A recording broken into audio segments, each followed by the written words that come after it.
안녕하세요. 이번 시간에는 중력에 의한 위치 에너지 활동지를 풀어볼 건데요. 자, 먼저 첫 번째 활동. 중력에 대한 한 일을 위치 에너지로 표현하는 그 관계를 알아보는 활동을 해보도록 할게요. 자, 첫 번째. 지영이는 무게가 20N인 물체를 일정한 속력으로 2m의 높이까지 들어 올렸다라는 상황이에요. 자, 첫 번째. 물체에 작용하는 중력의 크기는 몇 뉴턴인지 쓰시오 라고 되어 있어요. 자, 이때 문제에서는 지금 중력에 대한 힌트를 주는 것이 바로 무게라는 것을 아셔야 됩니다. 자, 오른쪽에 보면은 무게는 물체에 작용하는 중력의 크기라는 것을 알 수 있습니다. 따라서 무게라는 정보를 주면은 중력의 크기구나 라는 것을 알고 계셔야 됩니다. 자, 그러면 첫 번째 문제, 물체에 작용하는 중력의 크기는 몇 뉴턴이라고 쓸 수 있을까요? 바로 20N입니다. 두 번째, 지영이가 물체에 작용하는 힘의 크기는 몇 뉴턴인지 쓰시오. 자, 문제에서 지금 일정한 속력으로 들어 올렸다라고 되어 있는데 일정한 속력으로 들어 올렸다라는 말뜻은 바로 알짜 힘이 0뉴턴이다 라는 거예요. 즉, 지영이가 준 힘과 무게의 크기에 동일하다는 것을 알고 계셔야 되는 건데요. 그러면 지금 무게의 크기는 20N이기 때문에 지영이가 물체에 작용하는 힘의 크기는 마찬가지로 20N이라는 것을 알 수 있습니다. 자, 3번. 지영이가 물체를 일정한 속력으로 2m 들어 올리는 동안 지영이가 중력에 대해 한 일을 지영이가 물체에 해준 일이겠죠. 양을 얼마인지 풀이 과정과 함께 쓰시오 라고 되어 있어요. 자, 1 구하는 공식 기억하시나요? 자, 1은 어떻게 구하죠? 힘의 크기 곱하기 이동거리로 구했습니다. 이때 힘은 지영이가 물체에 해준 거기 때문에 지영이의 힘 그리고 들어 올린 높이로 구할 수 있어요. 그렇다면 지영이가 준 힘은 무엇과 동일하다고 했었죠? 무게와 동일하다고 했었어요. 따라서 무게인 20N 그리고 높이 2m를 곱해주면 되겠죠. 따라서 계산하면은 40줄이 나옵니다. 중력에 대해 한 일의 양은 40줄이라는 것을 여러분들이 구하실 수가 있어요. 자, 4번. 지영이가 물체를 들어 올리는 일을 해주는 동안 물체의 위치 에너지는 얼마나 증가했는지를 쓰고 그렇게 생각한 이유를 서술하시오 라고 되어 있어요. 자, 위치 에너지는요, 물체가 위치에 따라 갖는 에너지라고 생각하라고 했었죠. 따라서 높은 곳에 있는 물체는 위치 에너지를 갖는다. 즉, 지영이가 들어 올리는 일을 해줘서 물체는 위치 에너지를 갖는다 라고 배웠었는데요. 물체의 위치 에너지는 중력에 대해 한 일의 양만큼 갖게 됩니다. 따라서 물체의 위치 에너지는 40줄이고요. 그 이유는 다음과 같이 서술할 수 있습니다. 물체가 지영이로부터 40줄을 받아서 물체의 위치 에너지는 40줄이 증가한다 라고 서술하시면 되겠습니다. 즉, 1과 에너지는 서로 전환된다 라는 것을 기억해 주시면 될 것 같아요. 2번, 지영이는 질량 1kg인 물체를 일정한 속력으로 50cm의 높이까지 들어 올렸다. 1번, 물체에 작용하는 중력의 크기는 몇 뉴턴인지 쓰시오. 자, 문제에서는 지금 질량밖에 알려주지 않았어요. 근데 이 질량으로 우리는 중력을 구할 수가 있습니다. 자, 오른쪽에 보면은 중력은 물체의 질량 곱하기 9.8인 중력가속도 상수를 곱해주면 된다고 했었죠. 그렇기 때문에 질량을 알고 있다는 뜻은 중력의 크기를 구할 수 있다는 말과 동일합니다. 자, 그러면 1번 물체에 작용하는 중력의 크기는 1kg 곱하기 9.8 하여서 9.8N이 나옵니다. 자, 2번 지영이가 물체에 작용하는 힘의 크기는 몇 뉴턴인지 쓰시오. 자, 이때도 마찬가지예요. 일정한 속력으로 들어 올렸다라고 했기 때문에 지영이가 준 힘의 크기와 중력의 힘의 크기는 동일해야 됩니다. 따라서 우리가 구했던 중력의 크기가 바로 지영이가 물체에 작용하는 힘의 크기이기 때문에 마찬가지로 9.8N이 됩니다. 3번. 지영이가 물체를 일정한 속력으로 50cm 들어 올리는 동안 지영이가 물체에 대해, 중력에 대해 물체에 해준 일의 양이 얼마인지 풀이 과정과 함께 쓰시오 라는 문제인데요. 자, 마찬가지로 일의 양은 어떻게 구하죠? 일의 양은 힘 곱하기 이동거리, 힘의 방향으로 이동한 거리를 곱해주면 되는데 이때 힘의 크기는 바로 지영이가 준 힘의 크기죠? 그 다음에 이동거리는 들어 올려진 높이입니다. 지영이가 준 힘의 크기는 중력의 크기와 같기 때문에 9.8N으로 쓸 수 있고요. 높이는 50cm인데 단위 조심하셔야 돼요. 50cm를 0.5m로 변환시켜준 다음에 곱해주셔야 됩니다. 자, 계산하면 얼마 나오나요? 4.9줄이 나오게 됩니다. 따라서 중력에 대해 한 일의 양은 4.9줄이 나오게 됩니다. 자, 4번. 지영이가 물체를 들어 올리는 일을 해주는 동안 물체의 위치 에너지는 얼마나 증가했는지 쓰고 그렇게 생각한 이유를 서술하시오 라고 되어 있어요. 물체를 들어 올려주는 일, 즉 중력에 대해 한 일이 바로 무엇으로 전환된다고 했죠? 위치 에너지로 전환된다고 했었습니다. 따라서 중력에 대해 한 일, 양 그대로 위치 에너지로 변환됩니다. 자, 그러면 물체의 위치 에너지는 4.9줄이 증가하고요. 그 이유는 마찬가지로 다음과 같이 쓸 수 있어요. 자, 물체가 지영이로부터 4.9줄을 받아서 물체의 위치 에너지는 4.9줄이 증가한다라는 것을 알 수 있습니다. 자, 그럼 활동 2번으로 넘어갈게요. 활동 2번, 중력에 의한 위치 에너지 실험 2가지를 배워보도록 할 겁니다. 자, 이번 실험은요, 위치 에너지를 측정하는 것이 좀 목적이 있기 때문에 위치 에너지에 영향을 주는 것들을 좀 이해를 하셔야 돼요. 자, 먼저 위치 에너지를 다시 복습을 해볼게요. 위치 에너지라는 것은 기준면으로부터 높은 곳에 있는 물체가 가지는 에너지를 말하는 건데요. 바로 중력 위치 에너지를 우리 중학교 때 배우게 됩니다. 자, 이 중력 위치 에너지는 바로 어떻게 구했냐면 일의 양인 중력에 대해 한 일의 양인 물체의 무게 곱하기 높이로 구할 수 있는데요. 이때 물체의 무게는 9.8 곱하기 물체의 질량으로 구할 수 있고 그 다음에 곱하기 높이를 해줍니다. 기호로 정리를 하면은 바로 mgh, 즉 m은 질량, g는 9.8, h는 높이를 말하는 거기 때문에 mgh라고도 정리하실 수 있어야 됩니다. 자, 그러면 돌아가서 문제를 풀어보도록 하겠습니다. 그림은 추를 낙하시켜 나무 도막을 밀어내는 실험이다. 자, 실험 과정 읽어볼게요. 가, 추의 질량을 저울에 측정하여 기록한다. 자, 따라서 표에 0.5kg, 1kg이라고 적어놨어요.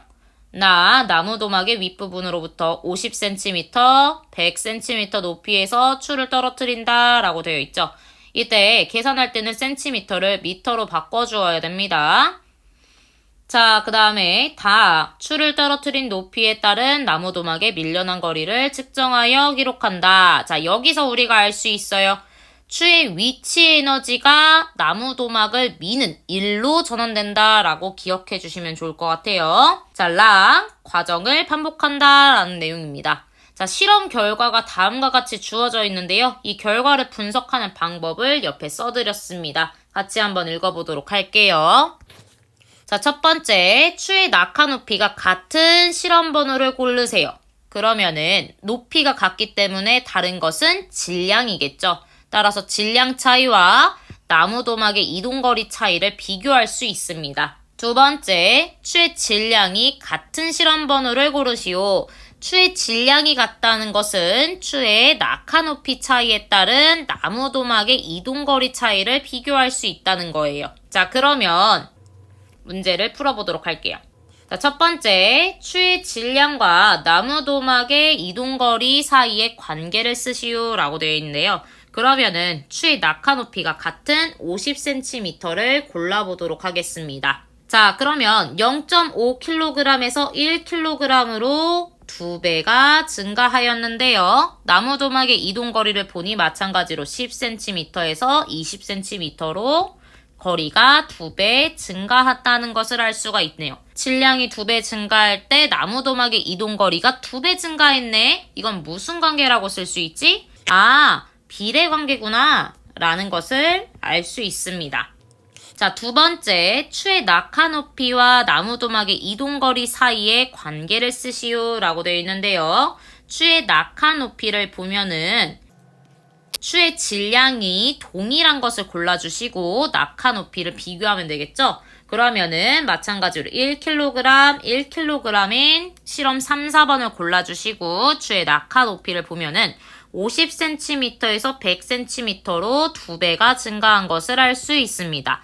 이때 나무도막의 이동거리는 20cm에서 40cm로 마찬가지로 2배가 증가한 것을 알 수 있어요. 자, 그러면 추의 낙하 높이가 2배 증가할 때 나무도막의 이동거리도 2배 증가했네. 그러면 이건 무슨 관계라고 할 수 있죠? 바로 비례관계라고 할 수 있습니다.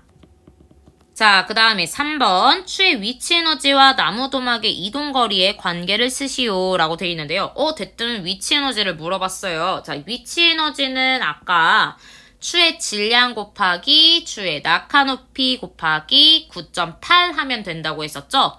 자, 그러면 추의 질량 곱하기 추의 낙하 높이가 상징하는 것, 의미하는 것은 사실은 위치 에너지인 거예요. 그것이 바로 나무도막이 밀려나는 일로 변한 거죠. 이때 나무도막과 집게 사이에 작용하는 마찰력은 동일하기 때문에, 즉 나무도막의 이동거리가 의미하는 것은 나무도막에 밀려난 일의 양을 의미하는 것과 같습니다. 더 쉽게 얘기하자면 추의 위치 에너지는 나무도막에 밀려나는 일로 전환된다 라고 생각하시면 될 것 같아요. 따라서 추의 위치 에너지는 증가하고 있어요. 어떻게 증가하는 걸 알죠? 추의 질량이 증가했고 낙하 높이도 증가하면 증가하는 거겠죠. 이때 나무도막의 이동거리의 관계를 보면은 질량과 나무도막 사이의 이동거리 사이의 관계는 비례했고요. 낙하 높이도 이동거리와 관계가 비례했어요. 즉, 추의 질량이 증가하면 이동거리가 증가하고 낙하 높이가 증가하면 이동거리가 증가한다. 다시 표현하면 질량 곱하기 낙하 높이인 위치 에너지가 증가하면 나무도막의 이동거리가 증가한다 라고 표현할 수가 있는 거겠죠. 따라서 위치 에너지가 증가하면은 나무도막의 이동거리가 증가합니다. 따라서 무슨 관계라고 할 수 있죠? 비례관계라고 할 수 있습니다. 자, 그러면 여기서 응용하는 문제예요. 이때 나무도막과 집게 사이에 작용하는 마찰력은 일정하다고 했는데 걔 어떻게 구할 수 있니? 라는 문제가 종종 나옵니다. 그러면 우리는 위치 에너지를 곱해서 구하고 그것이 나무도막으로 밀려내는 일로 전환되는데 이때 나무도막이 밀려나는 일은 바로 마찰력 곱하기 이동거리로 구할 수 있습니다. 따라서 추의 위치 에너지를 우리가 알 수 있기 때문에 마찰력을 구할 수가 있어요. 왜? 우리는 이동거리를 측정해서 알 수 있기 때문이에요. 즉, 마찰력을 알기 위해서는 추의 위치 에너지를 이동거리로 나누어주면 된다는 것을 기억해 주시면 됩니다. 두 번째 실험해 보도록 할게요. 두 번째는요. 그림은 쇠구슬을 낙하시켜 나무도막과 충돌시키는 실험이다 라는 과정이에요. 자, 실험 과정 한번 볼게요. 쇠구슬의 질량을 저울에 측정하여 기록한다 라고 되어 있습니다. 자, 표 보면은 쇠구슬의 질량이 0.5kg, 1kg으로 기록이 되어 있죠.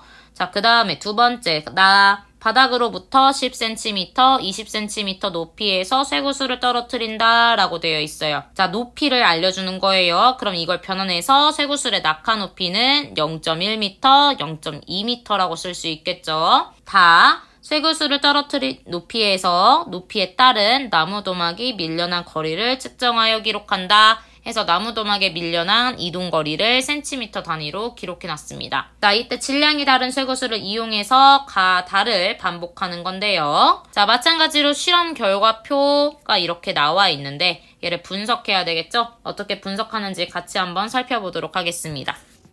첫 번째, 쇠구슬의 낙하 높이가 같은 실험 번호를 골라주세요. 그럼 낙하 높이가 같다는 뜻은 질량 차이와 나무도막의 이동거리 차이를 비교할 수 있다는 말과 동일합니다. 자, 그리고 그 다음번에는 질량이 같은 실험 번호를 골라주세요. 그러면 질량이 같기 때문에 낙하 높이 차이와 이동거리의 차이를 비교할 수가 있습니다. 자, 그럼 문제로 돌아와서 문제를 한번 살펴보도록 할게요. 1번 쇠구슬의 질량과 나무도막의 이동거리 사이의 관계를 쓰시오 라고 되어 있는데요. 자, 쇠구슬의 질량과 나무도막의 이동거리를 비교하려면 낙하 높이는 동일해야 되겠죠.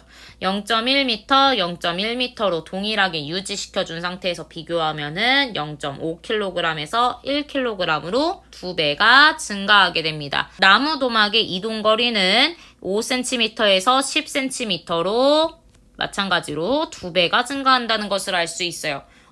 질량이 2배 증가할 때 나무도막의 이동거리가 2배 증가했네. 그러면 나무도막의 이동거리와 질량 사이의 관계는 무슨 관계라고 쓸 수 있다고? 비례관계라고 쓸 수 있다고 했습니다.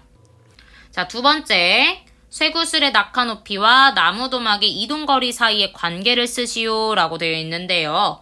자, 그러면 이때는 질량이 같아야 되겠죠. 1kg과 1kg으로 동일하게 맞춰주는 상태에서 쇠구슬의 낙하 높이는 0.1m, 0.2m라고 보도록 하겠습니다. 그러면 0.1m에서 0.2m로 지금 2배가 증가했는데 그럴 때 나무도막의 이동거리 또한 10cm, 20cm로 변했어요. 즉 2배 증가한 것을 알 수 있습니다. 그렇다면 쇠구슬의 낙하 높이와 나무도막의 이동거리 사이의 관계는 마찬가지로 비례관계라는 것을 알 수 있습니다. 자, 3번 쇠구슬의 위치에너지와 나무도막의 이동거리의 관계를 쓰시오 라고 되어 있는데요. 위치에너지가 나무도막에 밀려나는 1로 변했기 때문에 위치에너지가 증가 0.5에서 1kg 혹은 0.1m에서 0.2m로 증가할 때 증가하겠죠. 위치에너지가 증가할 때 나무도막에 밀려나는 1의 크기도 증가하기 때문에 나무도막의 이동거리 또한 증가합니다. 따라서 둘 사이의 관계는 비례관계라고 쓸 수 있습니다. 나무도막과 바닥면 사이에 작용하는 마찰력 구하는 문제는 종종 나오기 때문에 또 한번 생각해 보도록 할게요. 자, 처음에 쇠구슬의 위치에너지가 나무도막을 밀어내는 1로 바뀐다고 했었어요. 전환된다고 했었어요. 근데 이때 나무도막에 밀어내는 1은 어떻게 구할 수 있다 했죠? 바로 나무도막과 바닥면 사이에 작용하는 마찰력 곱하기 이동거리로 구할 수 있다고 했었어요. 자, 그러면 우리는 추의 위치에너지를 질량 곱하기 높이 곱하기 9.8인 mgh로 구할 수 있고요. 이때 마찰력은 우리가 구하려는 궁금한 거였고 우리는 이동거리를 알고 있습니다. 따라서 mgh는 마찰력 곱하기 이동거리인 이 식을 이용해서 여러분들이 마찰력을 구할 수가 있게 되는 거죠. 자, 좀 이해가 되셨나요? 다음 영상에서 만나요.